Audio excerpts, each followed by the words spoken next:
এবং বাংলাদেশের 70 ইলেকশনে মাত্র 2টা লোক আওয়ামী লীগ ছাড়া ইলেকশনে ইলেক্টেড হয়েছিল, তার মধ্যে একটা হচ্ছে রাজা ত্রিদিব রায়।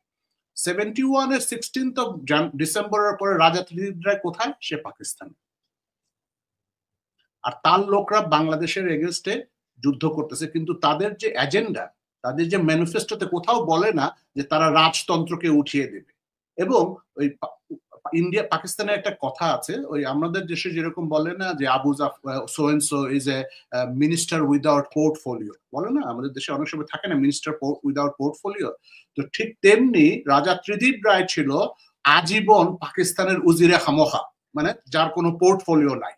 এবং তাকে পরে জিয়াউল হক থেকে শুরু করে তাকে আর্জেন্টিনার মতো দেশে আপনার অ্যাম্বাসেডর বানিয়েছিল, এবং তার আমৃত্যু পর্যন্ত সে কিন্তু পাকিস্তানের উজিরে খামোখা ছিল, minister without portfolio, having all the benefits and all the packages of a cabinet minister.